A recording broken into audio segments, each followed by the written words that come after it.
On va voir un sujet cet après-midi. Je crois qu'il va nous aider à voir cette gloire se développer en nous.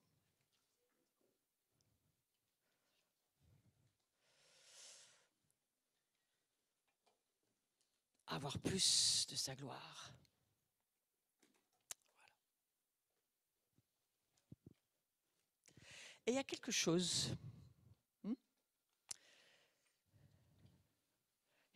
qui va nous aider à nous laisser être transformés. Vous pouvez voir sur ce visuel, on est devant un choix continuel. Et cette personne sur ce visuel, elle se pose la question de se dire, à droite ou à gauche?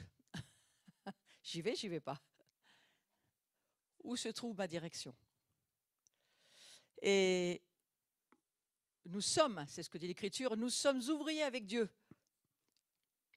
Vous remarquez que ce n'est pas écrit « je suis ». Nous sommes. Il y a déjà là une compréhension du corps du Messie sur la terre, qui travaille en corporation, en collectif. Nous travaillons ensemble. Nous sommes ouvriers avec Dieu. Vous êtes le champ de Dieu, l'édifice de Dieu. Donc l'obéissance, c'est la fondation sur laquelle le Seigneur peut se baser pour nous utiliser à son service. Donc la gloire est en nous, elle est là, Dieu vient habiter chez nous. Et ensuite, cette gloire qui est là, elle attend quelque chose. Vous savez qu'il y a un verset dans l'Écriture qui nous dit que la création, elle attend la révélation des fils et des filles de Dieu. Elle attend la manifestation des fils et des filles de Dieu. Donc cette gloire, elle attend de se libérer de qui nous sommes, c'est-à-dire du temple que nous sommes pour Dieu. Nous sommes sa maison. Et cette gloire, elle, nous la confinons jusqu'à ce qu'elle sorte.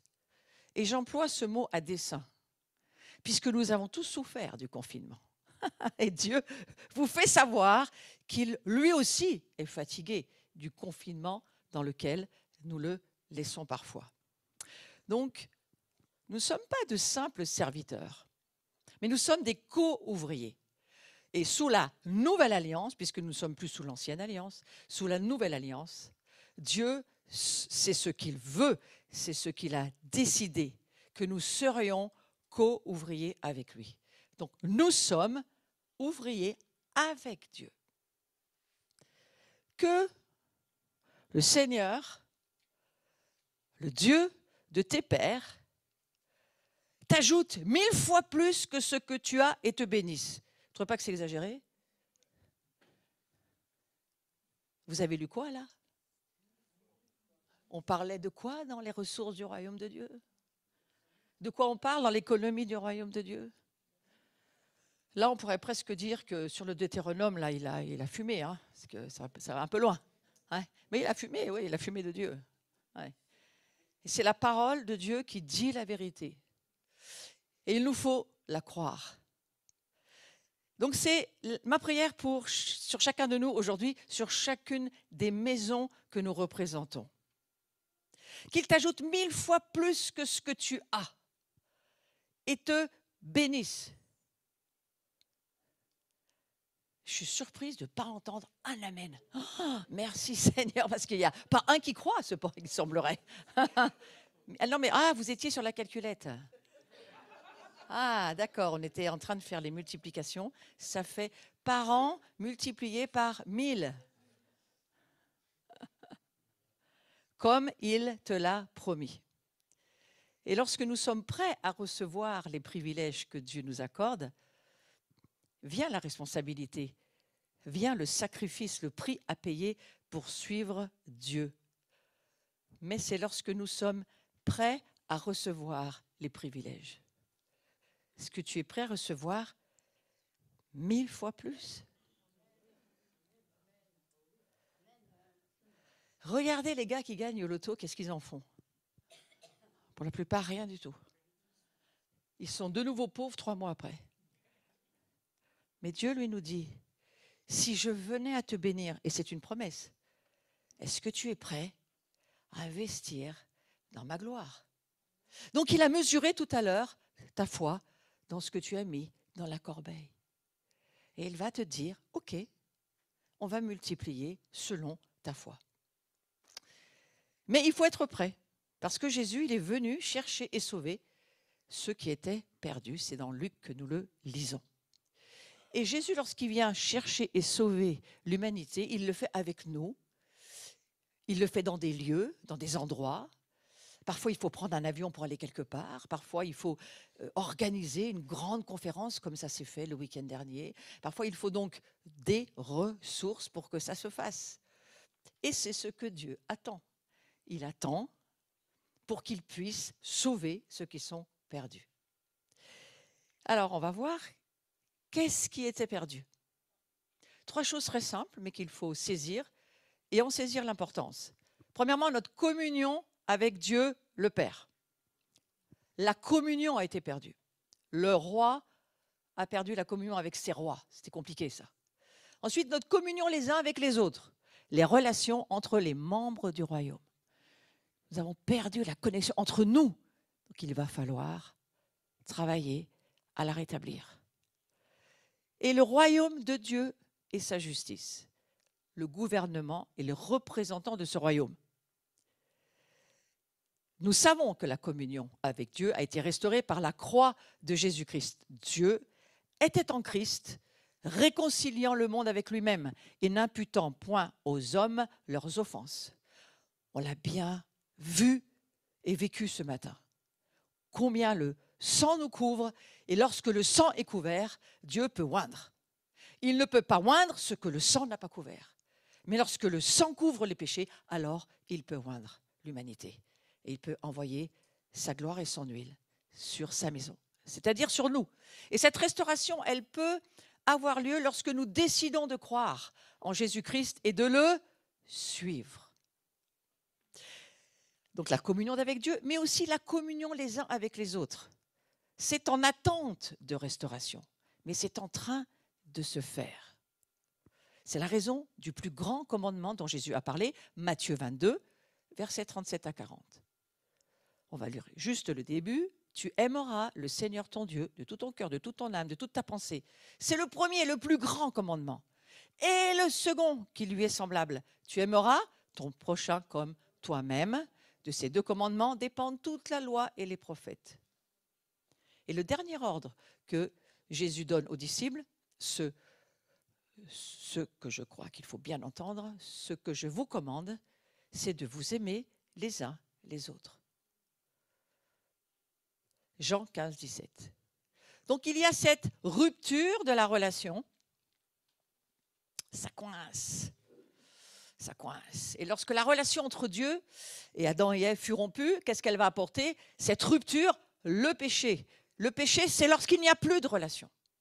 Souvent, on parle des conséquences de la rupture. Mais péché, ça veut dire rupture. Manquer la cible, manquer le centre.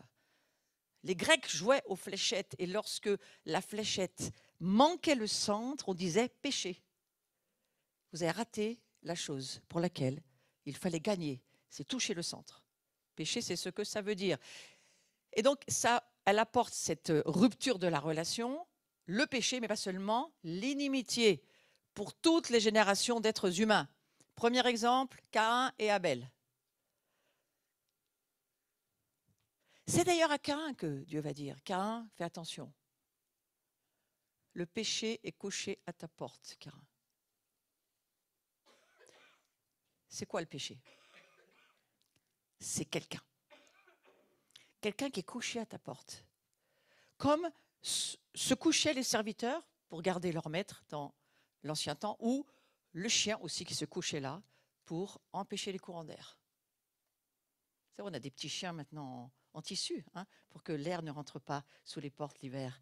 Mais là, il n'est pas question de ça, il est question d'une entité spirituelle qui, si tu ouvres ta porte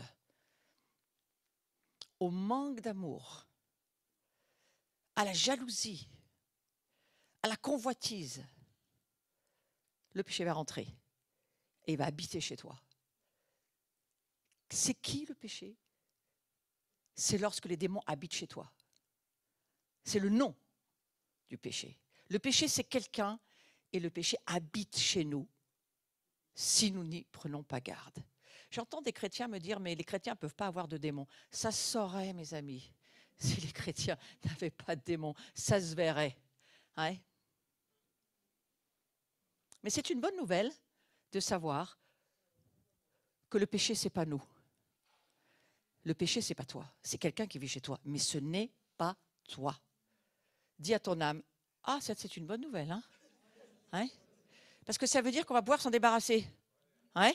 Parce que sinon, il faudrait se tuer nous-mêmes. Alors, c'est ce qu'on fait par identification sur la croix, en renonçant à notre vieille nature, parce que Jésus va nous donner une nouvelle nature. Donc, il va recréer en nous une nouvelle création. Et ça, c'est Jésus qui le fait à partir de notre identification à la croix. Si vous êtes déjà perdu, allez sur ma chaîne YouTube, il y a plein d'enseignements.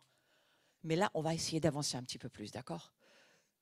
La vieille nature n'existe plus, elle est clouée à la croix. C'est fini pour elle. Nous ne sommes plus d'une nature d'Adam et Ève. Je n'ai pas envie de revenir à l'histoire d'Adam et Ève puisqu'ils ont tout raté. On veut bien maintenant s'identifier par la mort du Christ à sa résurrection. Et la résurrection du Christ, c'est le dernier Adam. Il n'y en a plus d'autres derrière lui. Le dernier Adam. Le premier-né d'entre les morts. Celui qui a été ressuscité. L'Esprit de Dieu a ressuscité l'Esprit du Fils qui était mort pour nous. Certains me disent, non, mais Dieu ne pouvait pas mourir, c'est juste endormi. Non, il n'y aurait pas de résurrection, ça sera un réveil seulement. L'Église a besoin d'un réveil parce qu'elle est déjà sauvée, apparemment réendormie. Mais le Christ, lui, il est mort pour nous. Ce n'est pas la même chose. Et donc, cette résurrection nous a totalement transformés et donné une nouvelle nature divine. Merci pour les Amen. Si tu peux commencer à voir ce que la croix a fait pour toi, tu es d'une nature divine. Ce n'est plus toi qui vis, c'est Christ qui vit en toi. Il faut qu'il grandisse et que je diminue. Alors, essaye pas toi-même de te diminuer, tu n'y arriveras pas. Laisse-le grandir et tu diminueras. Amen.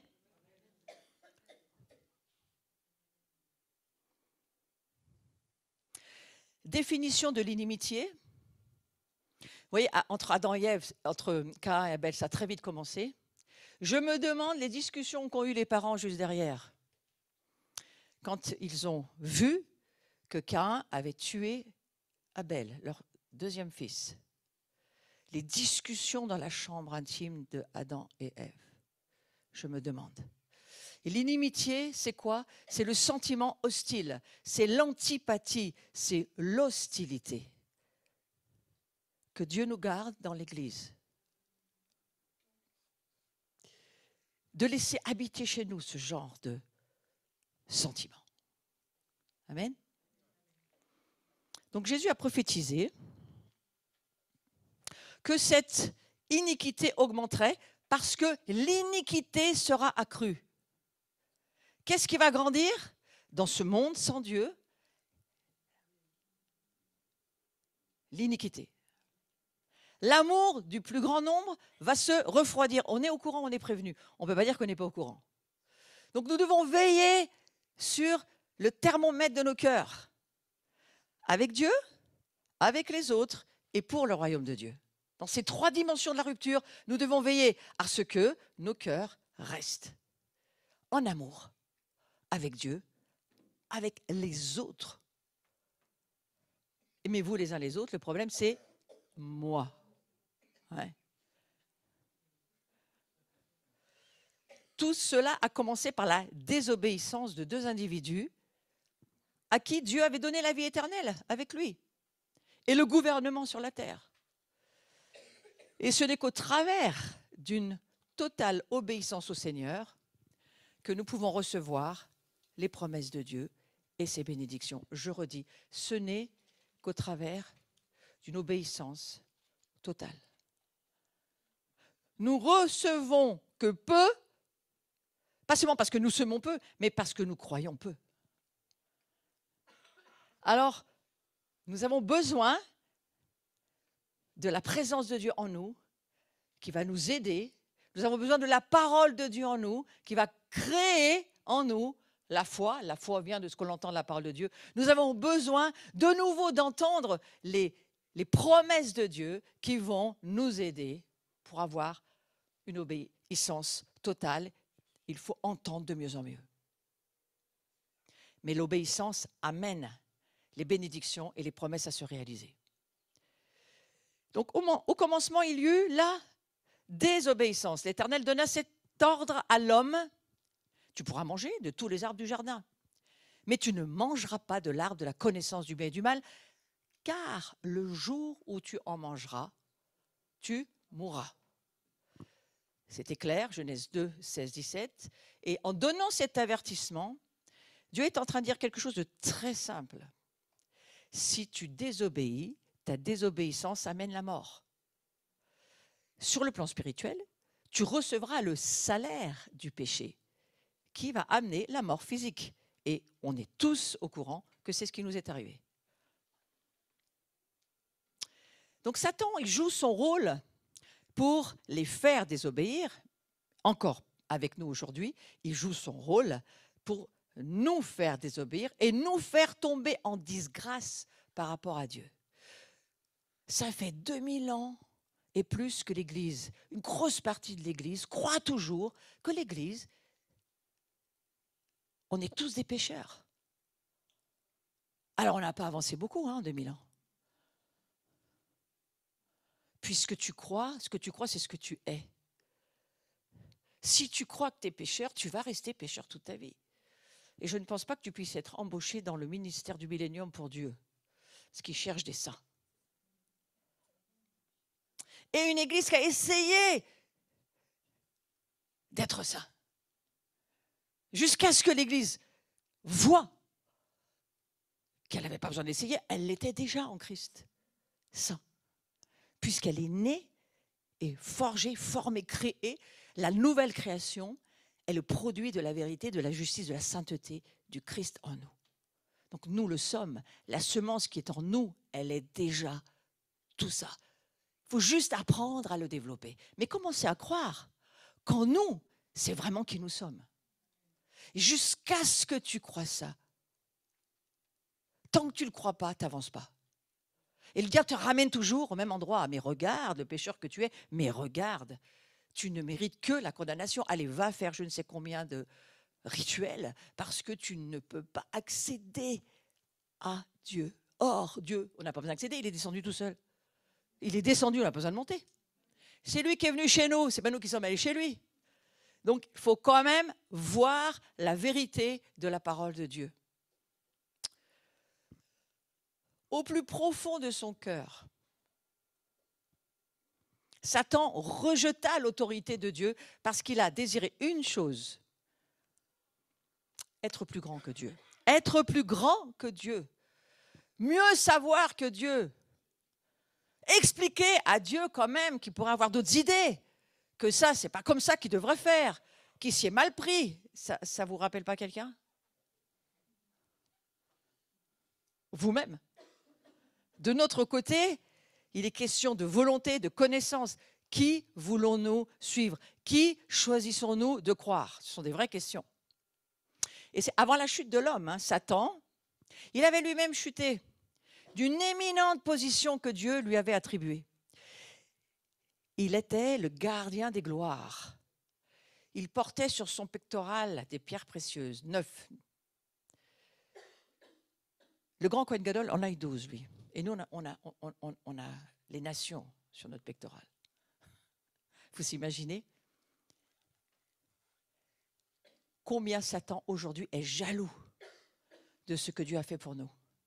Il s'est levé avec une grande colère, nous dit Apocalypse 12, et il est jaloux de l'humanité, sauvée en Christ, et de ce que Dieu nous offre dans sa gloire. Il est jaloux de ça. Vous avez vu la jalousie, ce que ça crée dans le cœur de Caïn? Le meurtre.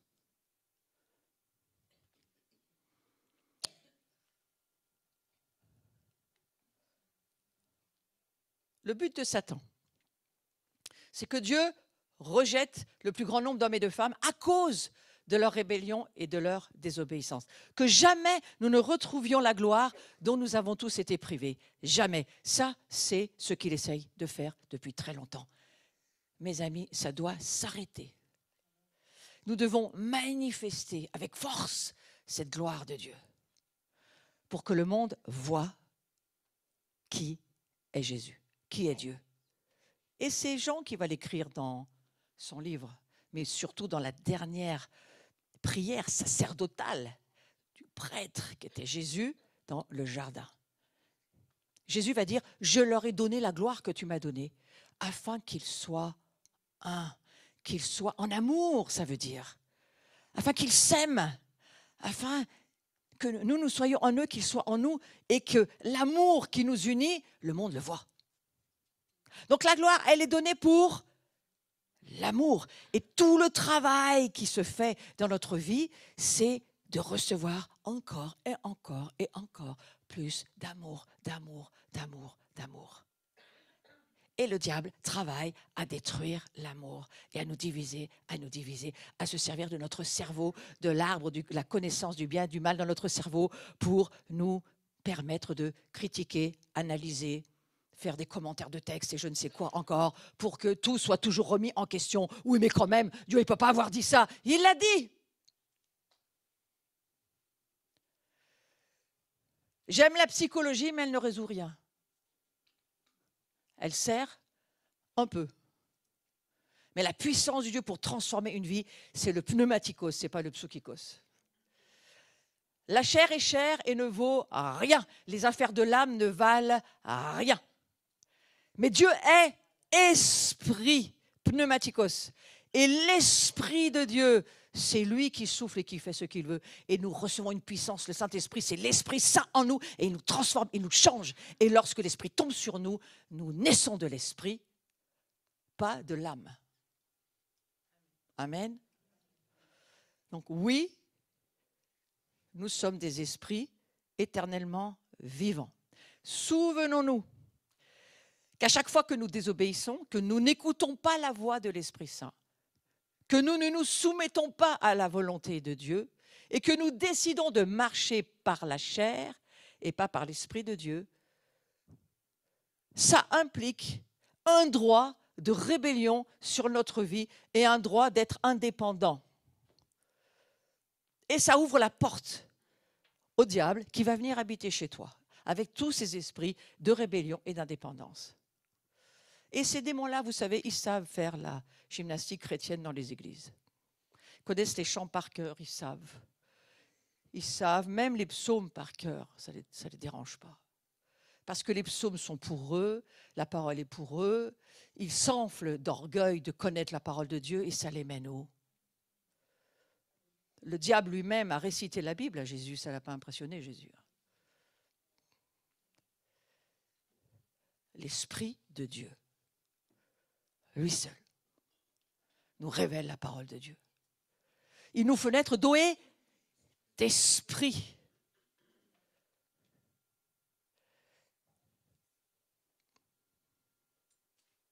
Rappelons-nous que quiconque pêche pratique le péché, transgresse la loi. Le péché est la transgression de la loi. Bien souvent, nous transgressons la loi comment? En manquant d'amour, en manquant de pardonner, en manquant de libérer le gouvernement de la grâce. Nous offensons la grâce bien souvent en disant à Dieu que ça, cette personne-là, non, merci. Elle ne mérite pas ce qu'il semblerait que Dieu veuille peut-être lui accorder.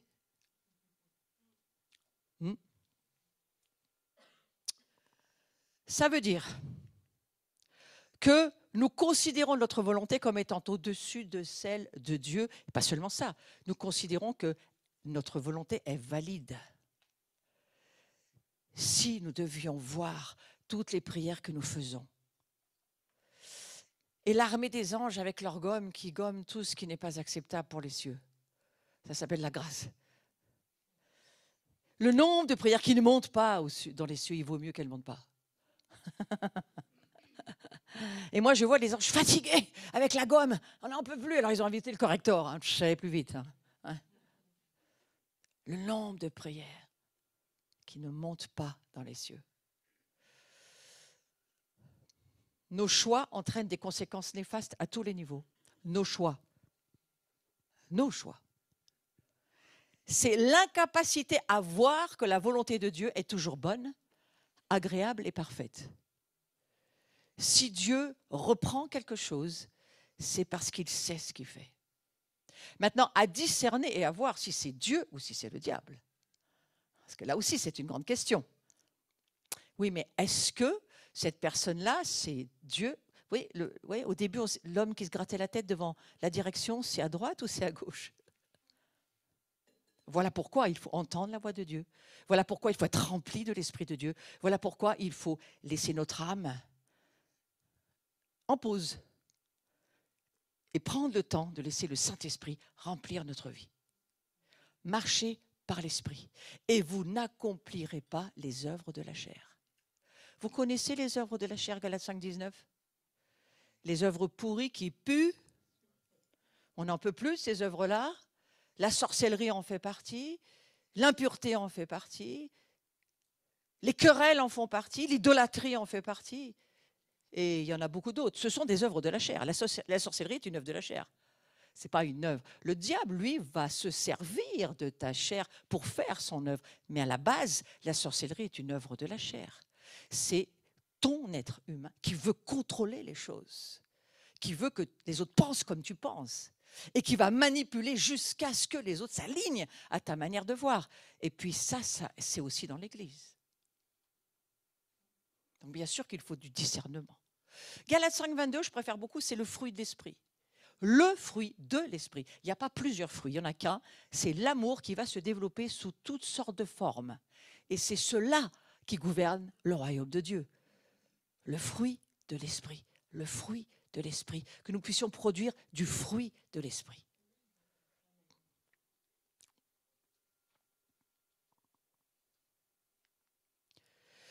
Alors, la définition de l'obéissance, c'est la qualité ou l'état d'être obéissant. C'est une qualité, c'est un état. La soumission à la contrainte ou à l'ordre donné par l'autorité. Vous imaginez ça chez quelqu'un qui est rebelle à Dieu et qui va lire la parole de Dieu? Parce que c'est une qualité.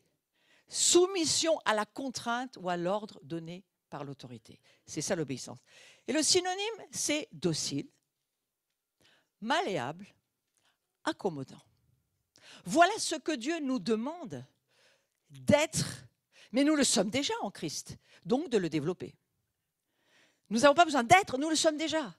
Lorsque nous avons accepté Jésus, la semence incorruptible est obéissante. Donc il y a en nous Christ qui est obéissant. Maintenant, notre âme et notre corps vont avoir à se soumettre, à apprendre, à obéir au Christ qui est en nous et qui est nous. Est-ce que tu peux voir que c'est en toi cette obéissance? Il faut juste la développer. Elle est en toi. Tu es né obéissant en Christ. La semence incorruptible en toi est obéissante, est paisible, est remplie d'amour. Alors, c'est pas peine d'hurler. Hurler,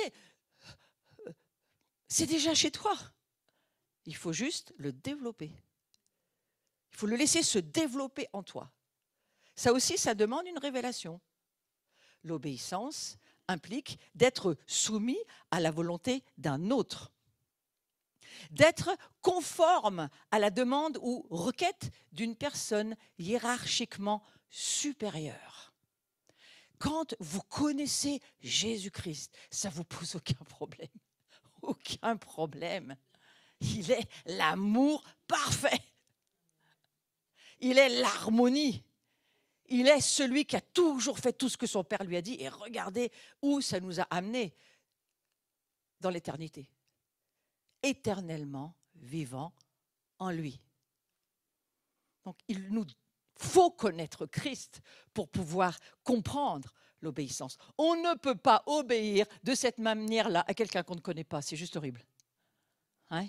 Comment voulez-vous obéir de cette manière-là à quelqu'un que vous ne connaissez pas? Jésus, aujourd'hui, révèle-toi en nous. Révèle qui tu es en nous, à tous ceux qui vont regarder en replay aussi. Dans ton présent continu, révèle-toi qui tu es en nous. Donc, qui nous sommes. Nous sommes des saints, de plus en plus obéissants, qui comprenons qu'il est bon de se soumettre, il est bon d'obéir au Saint-Esprit, il est bon de te suivre, parce que c'est cela, la vraie vie.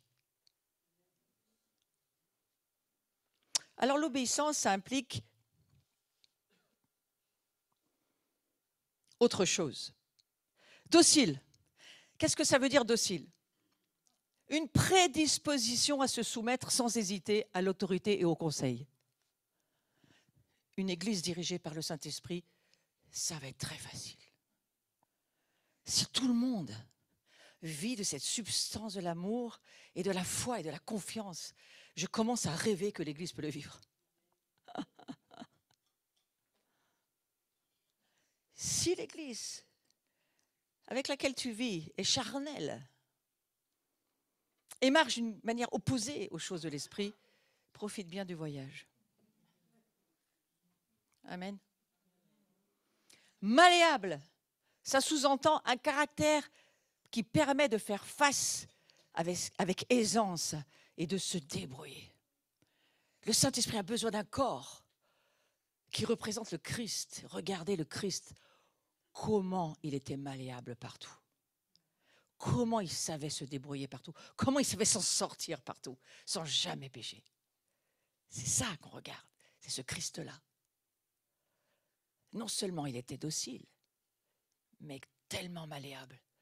Si vous doutez, regardez la série The Chosen, ça vous aidera. Si vous n'aimez pas lire, au moins regardez la série, cette application-là, The Chosen.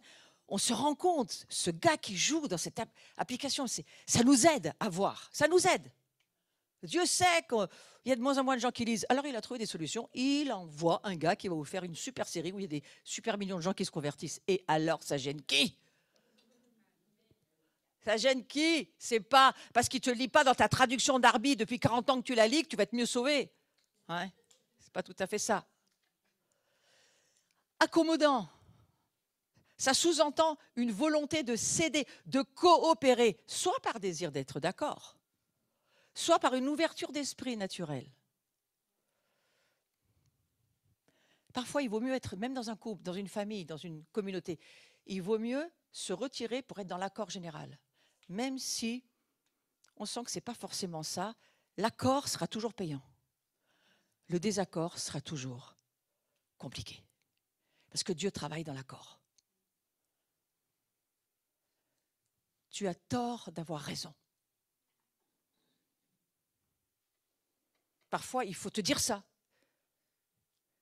Rentre dans l'accord commun et laisse le Saint-Esprit diriger les choses. Retire-toi et laisse-le grandir dans la situation, dans l'harmonie, au lieu de frapper, de diviser, de détruire les relations, parce que c'est ce que le diable veut. Ouais. Donc dans le couple, ça devrait nous aider. Ces diverses composantes sont nécessaires pour une personne obéissante à Dieu.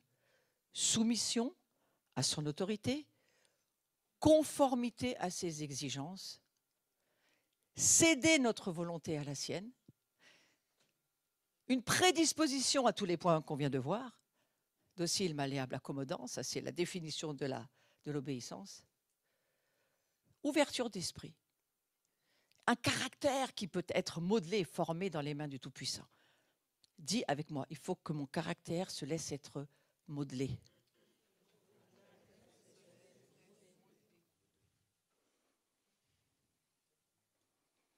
Fais-le, Saint-Esprit. Les vieilles outres, on ne peut pas faire grand-chose avec. Ça devient rigide. Mais les outres neuves, elles sont souples. Ce n'est pas une affaire d'âge. Tu peux être jeune, extrêmement rigide, extrêmement têtu, extrêmement rebelle, extrêmement indépendant. Et tu peux être âgé, être extrêmement souple et malléable. Parce que si les blessures de la vie, si les frappes que tu as reçues, si les douleurs se sont transformées en miel et en lait, amen. Si elles t'ont transformé pour être quelqu'un de beaucoup plus ouvert à l'amour, c'est bon.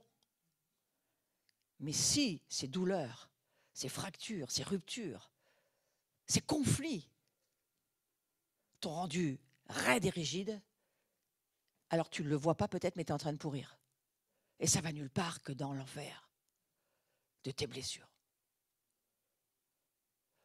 Toutes nos douleurs, nos souffrances doivent avoir un sens. Le sens, c'est Jésus qui donne ce sens. Jésus te dit, je vais faire que tout ce que tu vis va concourir à ton bien parce que tu m'aimes. Tout ce que tu vis va concourir à ton bien, même si ça ne va pas dans le sens que tu crois. Il est capable de prendre les ténèbres, Jésus, et de les emmener dans la lumière. Alors, il est capable de tout. Et j'aimerais que ton esprit et ton âme puissent l'entendre. Il n'y a aucune ténèbre qui pose un problème à Dieu. Les ténèbres, elles posent un problème à toi. La manière dont tu les vois et dont tu vois le Christ en toi. Donc nous sommes devenus pécheurs par la désobéissance. Les 7 composantes citées sont toutes liées à l'âme de l'homme, à ses inclinaisons, à ses attitudes, à sa volonté. Donc elle demande d'avoir une volonté libre. J'ai fait toute une journée sur la volonté libre, allez voir sur ma chaîne YouTube. Comment libérer sa volonté du monde démoniaque qui la tient pour qu'on puisse entrer dans la gloire de Dieu. Et j'aimerais juste vous dire, autant Satan a aliéné notre volonté, tant que nous étions sous sa juridiction, sous son empire de la mort, tant que nous n'étions pas encore en Christ, oui, nous étions sous cette juridiction-là. Mais aujourd'hui, c'est fini. Notre volonté est libre en Christ. Nous avons la liberté de choix. Donc nous sommes totalement responsables de ce que nous vivons. Il nous a rendu l'autorité et donc la responsabilité. Évidemment, elle nous oblige à l'engagement et à faire notre part. Dites avec moi, je vais faire ma part. Je ne sais pas quelle sera ta part, mais tu vas la faire. Tu vas faire ta part. Dieu ne peut pas faire la part qu'il a déjà fait pour toi. Lui, il est remonté dans les cieux et il a dit, j'ai tout accompli. Maintenant, à eux de faire leur part. Et notre part, c'est d'entrer dans l'obéissance dont il est question aussi aujourd'hui. Elle ne concerne pas notre esprit, cette partie de nous qui communique avec Dieu et par laquelle Dieu communique avec nous, parce que Dieu est esprit, comme l'enseigne Jésus. Mais la désobéissance de 2 personnes, Adam et Ève, a conduit le genre humain à désobéir. Et nous sommes devenus pécheurs par la désobéissance. C'est une chose qu'il faut vraiment voir dans le monde de l'esprit. Dieu nous a créés à son image, corps, âme, esprit. Et lors de la chute de l'homme, l'esprit de l'homme fut séparé de celui de Dieu parce que l'homme écouta Satan. Combien de fois t'écoutes le diable? Combien de fois t'écoutes Dieu et le diable? Le jour de la dîme, oh ouais, mais attends là, non, mais là, non, on enlève ça, parce que là, c'est trop. On entend et puis on entend. Il n'y a aucune accusation dans ce que je nous dis parce que tout le monde le fait. Mais à un moment donné, Dieu dit stop. Maintenant, il faut m'obéir. C'est l'heure. Maintenant, tu arrives à un stade où tu veux monter dans ma proximité. Tu veux monter dans mon intimité. Il faut faire quelques petits changements. C'est pour cela que je crois que le Seigneur m'a donné ce message. De nouveau, Satan séduisit le corps et l'âme de l'homme. Il œuvra au travers des sens de l'orgueil de l'homme. La femme vit que l'arbre était bon à manger, agréable à la vue, et qu'il était précieux pour ouvrir l'intelligence. Ouvrir l'intelligence. On n'aime pas quand on nous dit qu'on est des crétins, nous. C'est vrai? On aime bien être intelligent. En plus, on nous dit être une nation intelligente. Donc vous imaginez que Dieu nous a gardés pour la fin, histoire de montrer au diable ce qu'il peut faire avec des intelligents. Beaucoup de choses. Parce qu'il est capable de nous faire voir qu'on n'a pas besoin de cette intelligence-là pour vivre de l'esprit. Mais que l'intelligence au service de l'esprit, c'est très bon. C'est très bon. Mais ce n'est pas l'intelligence qui commande, c'est le Saint-Esprit. Par la désobéissance, la chute de l'homme le fit passer de la position d'intendant de la création à la position d'esclave. Nous étions, par Adam et Ève, en tous les cas, intendants. Ils étaient intendants. Et aujourd'hui, esclaves de quoi? De nos désirs et de nos aspirations. À quoi aspirons-nous? Que désirons-nous aujourd'hui? Donc si nous sommes là, je pense que nous aspirons et nous désirons à la même chose. À plus de Dieu, à plus de sa gloire, à plus de lui, parce que ce monde-là ne répond pas à nos attentes et à nos désirs. Et je crois que Dieu, il le sait. Et c'est pour ça qu'il vient nous aider. Parce que lui, il se réjouit du reste, qui reste en éveil et qui est d'accord pour obéir. Au lieu de se soumettre à l'autorité de Dieu, il s'est retrouvé bien sûr sous l'autorité du diable à ce moment-là.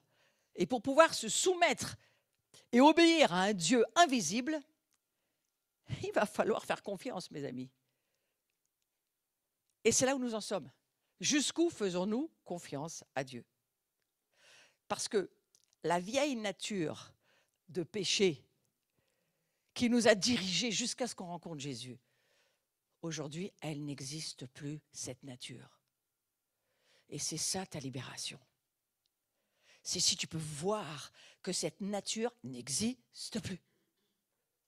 Nous ne sommes pas des producteurs de la vieille nature. La vieille nature, elle est clouée à la croix avec Christ. Et quand l'Église va comprendre ça, on va prendre du poids. Nous ne sommes plus d'une nature de péché. Jésus est mort pour ça. Il est mort pour échanger la nature de pécheur que nous étions à la nature divine que nous sommes aujourd'hui. Nous sommes d'une nature de Dieu en nous. Et aujourd'hui, nous ne nous battons pas contre notre vieille nature. Nous nous battons contre la chair, ce qui n'a rien à voir. La chair n'est pas ta vieille nature. La chair, c'est les désirs, les aspirations de ton âme et de ton corps qui ont encore, de la mémoire, des souvenirs et puis peut-être encore envie de faire la fête de temps en temps. Et Dieu dit, ok la fête, mais quand j'y suis. Shabbat avec moi, hein, pas tout seul. Mais nous ne sommes pas en lutte contre la nature du pécheur. Le vieux roi est mort. Vive le roi Jésus. Est-ce que tu peux voir ton vieux moi mort à la croix? Le voir avec tes yeux spirituels. Voir, ce n'est plus nous. C'est Jésus qui a pris cette vieille nature de pécheur. Donc ne te bats pas contre cette nature-là. Considère-la, dira Paul. Considérons-nous comme morts avec Christ. Par la foi, nous le sommes. Seigneur, donne-nous la foi de voir cela aujourd'hui. Parce que ça va nous monter beaucoup plus dans l'esprit de la vérité. Et ça va détruire beaucoup de mensonges. Et qu'est-ce qui nous rend libres? L'expérience de la connaissance de la vérité nous rend libres. Et lorsque nous avons l'expérience de la connaissance, ce que j'appelle la délivrance, les démons fuient. Parce que la vérité chasse, la connaissance de la vérité chasse l'enfer et le monde de l'enfer. Le problème, c'est qu'en France, on pense que le mensonge, le péché, c'est du concept intellectuel. C'est des trucs écrits dans des livres, on ne sait pas ce que c'est. C'est un vrai monde qui existe en vrai dans le monde invisible. Et si tes yeux étaient ouverts, tu ne pourrais pas vivre, tellement tu aurais peur. Merci Seigneur qu'on a les yeux fermés sur ce monde-là. Je n'ai pas du tout envie de le voir, mais je sais quand il est là parce que Dieu me le dit, ça me suffit. D'accord? Et ceux qui le voient, ô combien c'est compliqué. Obéissance ou désobéissance, la vie ou la mort. Dans chaque génération, Dieu cherche des hommes selon son cœur, des hommes ou des femmes pour marcher de façon irréprochable devant lui. Je nous dis ça parce que c'est ce qu'il cherche à l'heure actuelle. Il établit une alliance avec Noé, avec Abraham, Isaac, Jacob. Et toutes ces alliances-là, sorties de l'alliance noachique avec Noé, toutes les autres alliances sont avec Israël. Réglez votre problème avec Israël. Vous allez vous marier avec un juif, gagner du temps, régler les affaires. D'accord ? Tout le monde rit parce que c'est un vrai problème dramatique dans notre nation. C'est un vrai problème dans le monde entier où on voit combien le diable monte la pression avec cet esprit d'antisémitisme. N'est-ce pas? Mais Dieu prend soin de bien s'occuper de l'obéissance et de la désobéissance du peuple de l'Alliance qu'il s'est choisi, Israël. Combien de fois Israël pêche et repaît? Dieu dit toujours, allez, tu vas être puni pour ça, ça, ça, ça, mais derrière la porte, on sait qu'il regarde et dit, allez, tu vas revenir, tu vas revenir. Cette miséricorde incroyable dans l'esprit d'Israël, dans l'esprit de Dieu pour Israël, c'est incroyable. Cette miséricorde, c'est bonté. Il a déjà donné la fin avant le début. Il a dit, tu seras sauvé, Israël. Mais regardez ce qu'il faut traverser. C'est la même chose pour nous. Ne doutons pas pour notre propre vie. Israël, c'est une source de bénédiction. Et il est primordial de lire ces quelques paroles. Zacharie qui va dire, ô peuple de Juda et peuple d'Israël, par le passé, vous avez été maudits parmi les nations et par elles. Mais je vous sauverai, vous serez bénis. Vous deviendrez une source de bénédiction. Vous serez bénédiction. Soyez donc sans crainte et reprenez courage. Vous l'entendez cette parole pour vous? Parce qu'Israël, nous sommes greffés à Israël. Donc si Dieu parle à Israël, il parle à nous. C'est la récompense d'aimer Israël. Si tu maudis Israël, tu es maudit. Si tu bénis Israël, tu es béni. Donc voilà cette bénédiction, nous pouvons la recevoir, n'est-ce pas? Un sujet de bénédiction, un sujet de gloire et de louange, dira Sophonie. Une source de bénédiction. Israël est une bénédiction pour le monde. Toutes les nations seront bénies en ta postérité parce que tu as obéi à ma voix. La source de la bénédiction vient parce que nous obéissons à la voix du Seigneur, pas à la voix de quelqu'un d'autre que le Seigneur, qui qu'il soit. Je tiendrai le serment que j'ai fait à Abraham, ton père. Ta postérité sera comme la poussière de la terre et toutes les familles, c'est pas marqué toutes les églises, marqué toutes les familles. Parce que l'Église, c'est une famille. Toutes les familles de la terre seront bénies en toi et en ta postérité. Donc la postérité d'Abraham, elle représente Jésus-Christ. En effet, le Seigneur est un juif et il est une bénédiction pour l'humanité dans sa mort et sa résurrection. Et tant qu'on peut le dire et le crier sur les toits, faisons-le.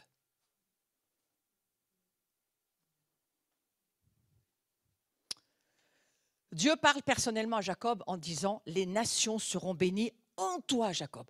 Mettez l'actualité aujourd'hui dans ces paroles de vérité. Les nations sont bénies en toi, Jacob. Regardez ce soir ce que les médias vous montrent et vous parlez à votre écran d'ordinateur ou de télévision, peu importe. Les nations seront bénies en toi, Jacob. Ouais, mais est-ce que c'est bien? Les nations seront bénies en toi, Jacob. Il y a la bénédiction. Et le Seigneur est une bénédiction pour tout individu dans le monde, tandis qu'Israël est une bénédiction en tant que peuple pour les autres peuples ou nations. Israël est la bénédiction pour notre nation. OK?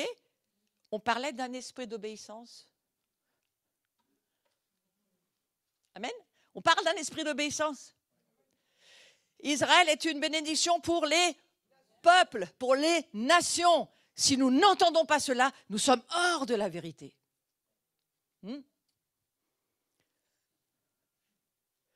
Dieu ordonne à Israël de l'adorer lui seul, de garder leur terre sainte en s'abstenant de fabriquer des idoles, d'installer des images, des sculptures, d'observer le Shabbat. Dieu s'occupe de l'obéissance. Et de la désobéissance du peuple qu'il s'est choisi. Il s'occupe de l'obéissance et de la désobéissance d'Israël. Il s'occupe de l'obéissance et de la désobéissance des nations, c'est nous. Et il veut voir où est-ce que vous en êtes dans l'obéissance à ce que je dis concernant Israël, concernant qui nous sommes, concernant notre plan de salut pour l'humanité. Les peuples seront bénis, les nations seront bénies par Israël. C'est très clair. Dans Lévitique 26, il continue en énumérant les bénédictions qui seront les leurs. Je vous invite à les lire ce soir dans votre livre, vous vous endormirez rapidement. S'ils obéissent à ses commandements, Lévitique 26, voilà. Mais ce qu'il promet, je marcherai au milieu de vous. Vous l'entendez pour vous aussi aujourd'hui? Je marcherai au milieu de vous, je serai votre Dieu, vous serez mon peuple. Si nous comprenons que nous sommes greffés sur Israël, je marcherai au milieu de vous, je serai votre Dieu, vous serez mon peuple. C'est très clair, les bénédictions sont ceux qui obéissent à la parole de Dieu. Deutéronome 28. Si tu obéis, ce mot obéir, obéir, obéir, obéir à ma voix, à la voix de l'Éternel, ton Dieu, en observant, en mettant en pratique tous ces commandements que je te prescris aujourd'hui, l'Éternel, ton Dieu, te donnera la supériorité sur toutes les nations de la terre. Moi, ça ne me dérangerait pas d'être supérieur aux nations de la terre. Ça vous dérangerait, vous? Oh, mais non, mais il faut être petit, il faut être humble, il faut être tout petit. Oui, mais le Dieu qui est chez moi, il est très grand. Si tu sais que ce n'est pas toi, tu n'es pas en danger. Tu es en danger s'il y a un peu de toi dans l'histoire. Mais si tu sais que ce n'est pas toi, tu peux dire que oui, Dieu a des opinions supérieures aux nôtres. Et que son plan et que ses choix sont supérieurs à ceux de ce monde. Et que la nouvelle alliance est supérieure à l'ancienne alliance. Parce que vous savez, le rituel des sacrifices, c'était lourd. Hein, c'était lourdingue. Hein. Il fallait se trimballer, ces bœufs, ces taureaux, ces animaux, aller les tuer, le sang partout. En plus, le sang calculé, ça sent mauvais, ça colle, c'est horrible. Demandez ça à des infirmiers, vous allez voir. Même à des chirurgiens, vous allez voir, il y en a dans la salle. C'est pas drôle. Hein. Là, Jésus dit, stop, c'est fini là, c'est fini. C'est fait une fois pour toutes. Alors les malédictions, c'est bien sûr les conséquences de la désobéissance. Et ça commence sur le plan individuel. Le Seigneur dit qu'il leur enverra un esprit de confusion, d'oppression. Si vous lisez toutes les malédictions et les bénédictions de Deutéronome 28, ça je ne vous le propose pas ce soir parce que c'est aussi compliqué à lire.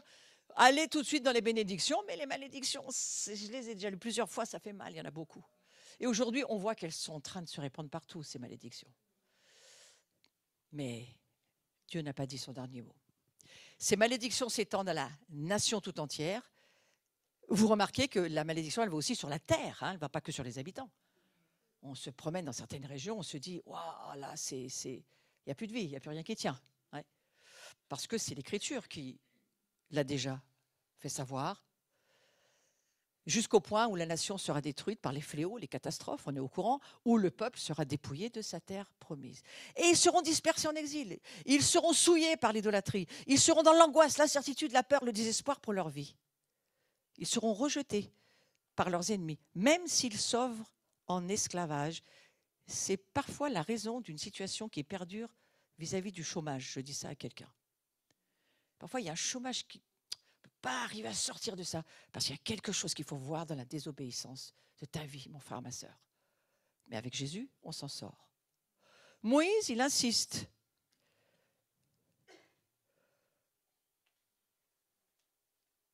Ça, c'est ce que je viens de lire. Plan individuel, esprit de confusion, d'oppression. Sur la nation, sur sa terre, la dispersion, l'exil, l'angoisse et le rejet par tes ennemis. C'est l'histoire d'Israël, c'est l'histoire de ta vie. Avant Jésus. Amen. Mais ça t'explique pas mal de choses. Mais Moïse, il insiste dans les chapitres suivants pour qu'Israël choisisse d'obéir au Seigneur. Choisis d'obéir au Seigneur. Deutéronome 30. J'en prends aujourd'hui à témoin contre vous le ciel et la terre. J'ai mis devant toi la vie et la mort, la bénédiction et la malédiction. Choisis la vie. Est-ce que Dieu a à voir quelque chose là-dedans? Non. Non. Choisis. C'est plus lui qui gouverne, c'est toi. Choisis la vie. Choisis la vie en obéissant à ce que Dieu dit, à l'écoute de sa voix. Choisis pas la mort. Et à certains de nos choix, Dieu aujourd'hui doit venir et nous aider. Choisis la vie afin que tu vives. Pas seulement toi, le péché, ce n'est pas une affaire personnelle, c'est une affaire de famille, de collectif.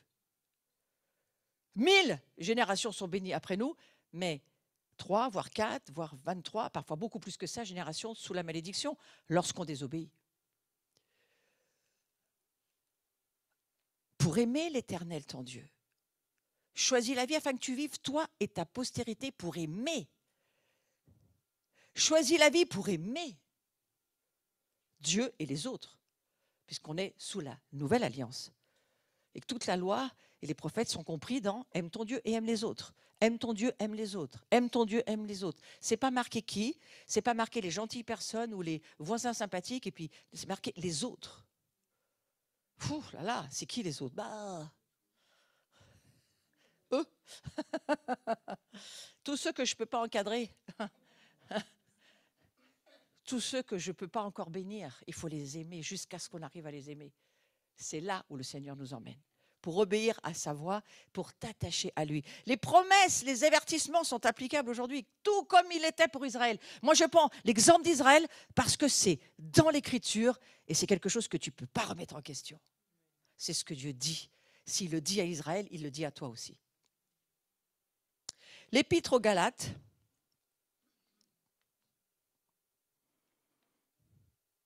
« 5 déclarations extrêmement importantes.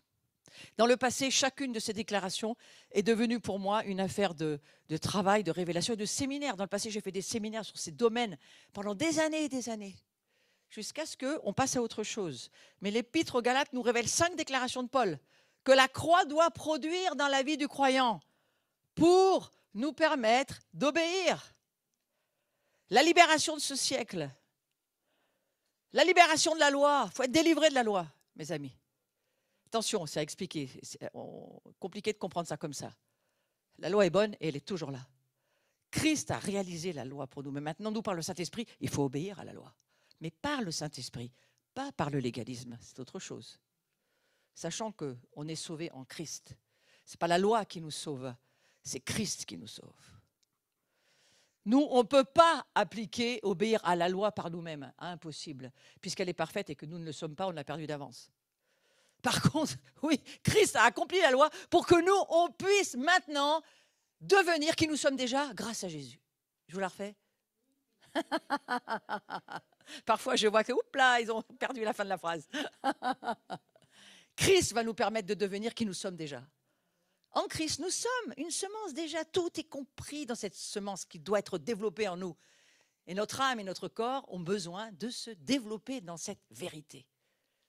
Mais nous le sommes déjà, en potentiel. Maintenant, il faut le développer et grandir et mûrir et pas pourrir. D'accord? La libération de la chair, du moi, de la chair et du monde.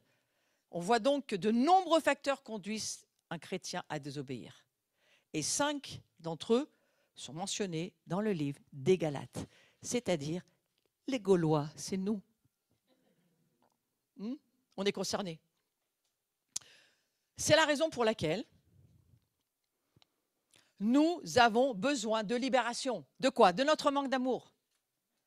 C'est la marque de notre ego, Galates 2, 20. J'ai été crucifié avec Christ, c'est au passé composé. Si je vis, ce n'est plus moi qui vis, c'est Christ qui vit en moi. Si je vis maintenant dans la chair, je vis dans la foi au Fils de Dieu, qui m'a aimé, qui s'est livré lui-même pour moi. Je vis dans la chair, mais pas par la chair. Je vis dans la chair par la foi. Je vis dans ma chair par la foi. Je ne vis pas par ma chair. Je ne vis pas par mon âme. Je veux, je sens, je décide. Les jeux cloués à la croix. Nous, le jeu devient nous. Nous devenons le corps de Christ. Et nous ne pouvons grandir que si nous nous aimons et que si nous vivons ensemble. Dans des communautés locales de vie, on ne peut pas vivre notre vie de croyant seul. C'est impossible. Mets ta main dans un coin de la pièce ou un bras ou un œil et puis demande-lui d'y arriver tout seul. Bon courage. C'est impossible. Donc aujourd'hui, il faut revenir aux fondamentaux et à l'essentiel. Tu ne peux te développer que dans un corps qui vit par le Saint-Esprit, qui marche par le Saint-Esprit et qui comprend et qui sait qui il est par le Saint-Esprit et qui obéit au Saint-Esprit et qui marche et qui suit les directives du Saint-Esprit. Voilà l'Église spirituelle. Notre âme qui n'a pas été totalement régénérée par le Saint-Esprit, c'est une raison pour laquelle nous avons besoin de libération et pour laquelle nous allons prier. C'est la marque de la chair. Ceux qui sont à Christ, Jésus, ont crucifié la chair avec ses passions et ses désirs. C'est quoi les histoires de démons là? Il n'y en a pas. Si tu crucifies ta chair, tu vas pouvoir marcher par l'esprit. Tu as des problèmes avec ta télé? Casse-la. Tu as les problèmes avec Internet, la porno? Ferme Internet, la porno. On ne va pas prier des heures pour des prières qui ne ressemblent à rien. Pratique la crucifixion de ta chair. Le frigo t'attire, mets rien dedans. Je te dis, les prières sont déjà accomplies. Hein? La voisine t'attire, déménage. D'accord? Ça, c'est la chair. Là, il n'y a pas de démon à chasser. Hein. Chasse pas ta chair, ça ne marche pas. Chasse pas ta chair. Combien de gens chassent la chair? Oh, il faut prier pour moi, tu comprends? Parce que là, mais non. Non. Non. Et c'est comme quand tu commences à voir, là, ça te fait péter un câble. Et après, tu peux voir, là, tout le temps. Quand tu commences à voir la différence entre la chair et l'esprit, le pneumatikos et le psychikos, et quand tu commences à saisir que tu ne peux pas chasser la chair, tu peux juste la crucifier. Après, les démons qui viennent vivre dans ta chair, c'est autre chose. Ça demande un autre discernement, mais ce n'est pas celui-là. Et notre expérience personnelle, avant d'être né à nouveau, c'est la marque du monde. Pour ce qui me concerne, loin de moi la pensée de me glorifier d'autre chose que de la croix de notre Seigneur Jésus-Christ, par qui le monde est crucifié pour moi, comme je le suis pour le monde.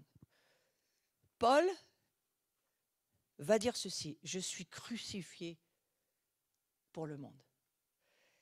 Il renonce à sa chair pour que le monde rencontre Jésus. C'est ça, il travaille pour le royaume, il ne travaille pas pour ses affaires. Il ne travaille pas pour son ministère ou la vente de son dernier livre. Hein? Ce n'est pas pour ça qu'il travaille, Paul. Paul, il travaille parce qu'il sait que la croix, lui qui a tellement pensé être un homme droit, intègre, juste, en voyant la Torah comme il la voyait, en entendant tous les pharisiens lui expliquer la loi, il essayait de faire son mieux avec la loi. Et Dieu savait le cœur de Saul. Il s'est dit, on va juste le faire passer de l'autre côté, lui, tac, il va nous servir. Parce que là, lui, il savait ce que c'était que de suivre la loi et que ça n'amenait que à tuer les autres. On n'est pas sauvé par la loi, on est sauvé par le Christ. Et quand il a vu Jésus, il était sur son cheval, il en est tombé de son cheval. Tombe de ton cheval de temps en temps, toi aussi. Pour voir Jésus. Ouais. Parce qu'il faut voir Jésus. Et parfois, Jésus va nous dire, arrête de me persécuter. C'est pas ça ce qui se passe. C'est ma grâce aujourd'hui. C'est ma grâce qui change toute ta vie. Et il y a besoin de cette grâce en nous qui vient et qui coule. Et je crois que ça aide à crucifier notre chair que de saisir que la grâce coule. Une autre chose, raison pour laquelle nous avons besoin de libération, la tromperie du diable. C'est la marque du diable. Nos liens personnels et les démons, c'est la marque du péché. Alors c'est vrai, Dieu nous a aimés le premier, et on va avancer. Combien d'entre nous on était comme ça quand on était petits? Notre âme, notre ego. Alors j'ai essayé de la trouver de toutes les manières. Hein. Mais le petit gars là, il m'a assez bien plu. J'ai fait dire, lui là, ça va le faire. Hein? Le petit gars qui, déjà à l'âge de 4-5 ans, ben, il s'est pris pour Dieu lui déjà. Combien de nos enfants ils sont comme ça? Seigneur, cet ego. C'est pour ça qu'on éduque quand ils sont petits, les enfants. On éduque. Mais on éduque la chair. On ne peut pas transformer un cœur. La seule chose qui peut transformer un cœur, c'est Jésus. Et je me dis que par l'amour, on y arrive. Bien sûr. Notre âme. L'état d'obéissance est lié à l'âme de l'homme. L'âme de l'homme, c'est quoi? C'est la vie, volonté, V, I, intelligence, E, émotion. C'est ce que Dieu dit que nous sommes dans l'Écriture. En tous les cas, je fais partie de cette école-là qui le croit. Que nous sommes volonté, pensée, émotion, c'est notre personnalité. Et la soumission, la volonté, la dépendance, le fait d'être d'accord, tout ça, ça relève de l'âme. Les sorciers savent à un tel point que l'âme de l'homme est puissante qu'ils s'en servent. Ils arrivent même à tuer à distance en s'entraînant avec la puissance de la pensée, avec la sorcellerie derrière. Satan le sait. Pourquoi nous les chrétiens, nous n'avons pas compris la puissance de notre âme? Hein? Attention. Le psoukikos, la chair, les affaires humaines, charnelles, ça ne vaut rien. Ça ne vaut rien pour Dieu. Dieu est esprit. Et aujourd'hui, il veut ramener son esprit dans l'Église. Il veut ramener sa présence dans l'Église. Il veut ramener sa personne dans l'Église. Parce que c'est l'heure. Et Satan a utilisé l'âme de l'homme. C'est ce qu'il a fait dès le début. Et le résultat, c'était quoi? L'aliénation, le manque de repos. L'insatisfaction, le manque de protection, le mensonge. On pourrait en rajouter et en rajouter. Je veux avancer. Le résultat de l'âme de l'homme, c'est qu'elle est incapable d'obéir à Dieu. Elle en est incapable parce qu'elle ne peut pas. Hors de Dieu, cette âme-là, elle ne peut pas. Elle est en séparation totale. La parole de Dieu, elle tranche entre l'âme et l'esprit. L'âme et l'esprit. Il faut saisir que ton âme est un danger si ton âme n'est pas soumise à Dieu. Si ton âme n'est pas donnée à Dieu. Si ton âme n'est pas en soumission à Dieu. Si ton âme n'est pas libérée de la rébellion. Si ton âme n'est pas libérée du manque d'amour. Si ton âme n'est pas guérie de ses blessures. Si ton âme n'est pas libre de son passé où elle a utilisé, manipulé, dominé tout ce qu'elle pouvait, cette âme-là, c'est très compliqué. Elle a besoin de libération, l'âme de l'homme. Parce que c'est dans l'âme que Satan vient manipuler. Puisque, avant que nous naissions à Jésus, notre esprit était mort. Soyons clairs, notre esprit est mort avant qu'on rencontre Jésus. Nous étions des âmes vivantes. C'est ce que dit la Genèse. Et lorsque nous acceptons Jésus, nous devenons des esprits vivifiés. Nous passons d'une âme vivante à un esprit vivifié. Merci Seigneur qu'une âme vivante ne vit pas dans l'éternité, dans le paradis, ça serait l'éternel enfer. Amen. Vous me suivez? Est-ce que vous me suivez? Est-ce que vous voyez ce qui se passe dans le monde aujourd'hui? Donc ça nous demande un peu de discernement quand même. Hein. C'est en effet, ceux en effet, je vous lis le verset là, ceux en effet qui vivent selon la chair. Qu'est-ce que ça veut dire vivre selon la chair? Mais ici, ça s'adresse à des chrétiens, ce n'est pas à des incroyants. Hein. Ça s'adresse à nous, qui sommes nés de l'esprit. Nous pouvons être nés de l'esprit, mais vivre dans la chair. Décider de laisser l'ego décider. Décider de laisser l'âme, notre volonté de nous aimer. Oh, mais non, mais je sens pas. Oh, mais je me sens mal. Oh, mais je sens pas qu'ici, c'est bien, faut pas rester. Tout ce que les je sens, qu'on s'en fout des je sens. Parce que c'est pas je sens qui doit te diriger, c'est le Saint-Esprit. Et tu peux aller dans des nations où il y a la guerre, et si le Saint-Esprit te dit tu passes à gauche, il t'arrivera rien. Ah, mais j'ai peur. Mais on s'en fout que tu aies peur.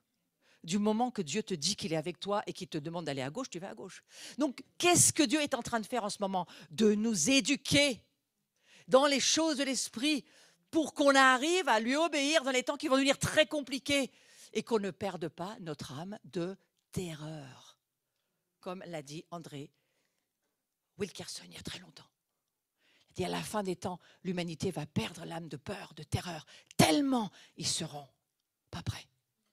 Moi, je ne veux pas en faire partie. Amen. Donc, ce n'est pas ton âme qui décide quoi que ce soit. Il faut commencer à apprendre à soumettre ton âme à l'Esprit de Dieu et à libérer ton âme. C'est pour ça qu'on va prier tout à l'heure. À libérer ton âme de ce manque d'amour, de ce manque de confiance, de ces peurs, de ces craintes. Stop! On n'est pas dirigé par nos émotions. Même chose, va sur ma chaîne YouTube, va voir. Domine tes émotions avant qu'elles te dominent. Deux excellents enseignements. Il faut les intégrer, les pratiquer et marcher avec. Le combat des pensées, mes pensées, non, celles de Dieu. Renouvelle ton intelligence. Romains, chapitre 12, verset 1, c'est offre ton corps en sacrifice vivant. Amen, c'est pour ça qu'on est là et on n'est toujours pas mort. Mais renouvelle tes pensées, réoriente tes pensées, de façon à ce que tu penses comme Dieu pense. Parce que ce que tu penses, c'est qui tu es. Même chose. 50 vidéos sur le champ de bataille des pensées. La guerre civile est entre tes deux oreilles. Le diable le sait. Hein?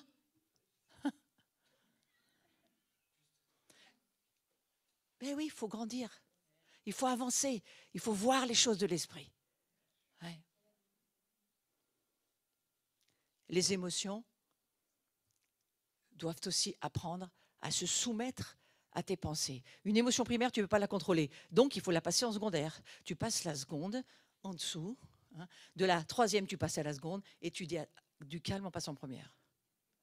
Ça, c'est la force, ce qu'on appelle la maîtrise de soi dans la vie spirituelle. C'est le plus haut grade de maturité, la maîtrise de soi. Pourquoi Dieu nous demande ça? Parce qu'aujourd'hui, on a intérêt à ne pas devenir violent, on va finir en prison, même si on a raison. Et si on est chrétien, il ne vaudrait mieux pas, quand même, c'est dommage. Donc la maîtrise de soi, ça va nous aider à ne pas tous les bousiller en même temps. Amen. Parce que ça devient insupportable, le monde, non? Sinon, vous ne seriez pas là. Vous ne seriez pas là parce qu'on en a tous par-dessus la tête. D'un monde qui marche sur la tête. Et qu'est-ce qu'il nous faut? Jésus. Allez, on fait une petite pause.